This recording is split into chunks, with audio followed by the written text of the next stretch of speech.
Hello दोस्तों, स्वागत है आपका हमारे चैनल लाइफ मिस्ट्रीज में। आज हम बात करने जा रहे हैं मानव जन्म के ऊपर। दोस्तों, आजकल हम देख रहे हैं कि बहुत सारे लोग सुसाइड कर रहे हैं, चाहे वो स्टूडेंट हो, किसान हो, फिल्मी एक्टर हो या कोई और।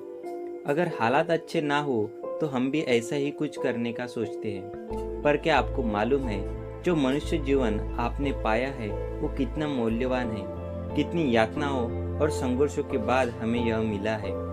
यदि हमें यह पता हो तो बड़ी से बड़ी मुसीबत भी हमें छोटी दिखाई देगी। मरने की बात तो हम भूलकर भी नहीं सोचेंगे। भगवत गीता में श्री कृष्ण के द्वारा यह बताया गया है कि हमें यह मानव जीवन 84 लाख योनियों में जन्म लेने के बाद मिला है। योनियां यानी पशु पक्षी प्राणी, इनके शरीर में जन्म। ऐसा कहा जाता है कि जलचरों की 9 लाख योनियां हैं, पेड़ पौधों की 20 लाख, सरीसृप कृमि अर्थात कीड़े मकोड़ों की 11 लाख, पक्षी नभचर 10 लाख, स्थलीय स्थलचर 30 लाख और शेष 4 लाख मानवीय नस्ल के। इन योनियों में बहुत सारी यातनाएं सहन करने के बाद हमें यह जीवन मिला है।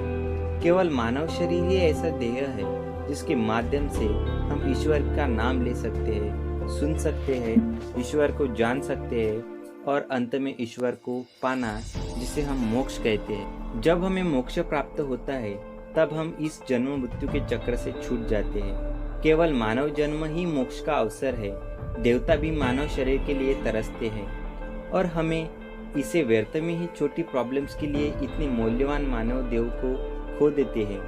भगवान बुद्ध को उनके शिष्य ने एक बार पूछा कि मानव शरीर इतना महत्वपूर्ण क्यों है। तो बुद्ध कहते हैं कि मान लो इस धरती पे जितना बड़ा समुद्र है उसमें एक कछुआ है और एक लकड़ी है जिसमें उतना ही बड़ा छेद है जिसमें उस कछुए का सिर फंस सके। पर वो लकड़ी और कछुआ पूरे समुद्र में कहीं भी हो सकते हैं।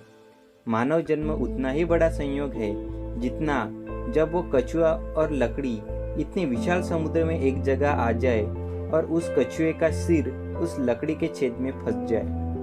आचार्य चाणक्य कहते हैं, पुनर्वित्त पुनर्मित्त पुनर्भाई पुनर्मही एतत् सर्व पुनर्लभ्यम न शरीर पुनः पुनः। यानी धन दौलत खुशी ऐश्वर्य रिश्ते नाते, इन सबको खो देने के बाद पुनः प्राप्त किया जा सकता है, लेकिन मानव शरीर नहीं। इसीलिए हमें अपने आप को भाग्यशाली समझना चाहिए कि हमें यह जन्म मिला और हमें यह अवसर गंवाना नहीं चाहिए।